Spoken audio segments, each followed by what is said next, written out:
manda la lluvia,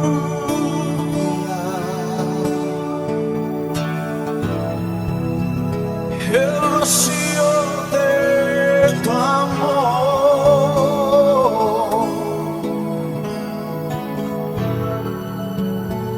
llenando las vidas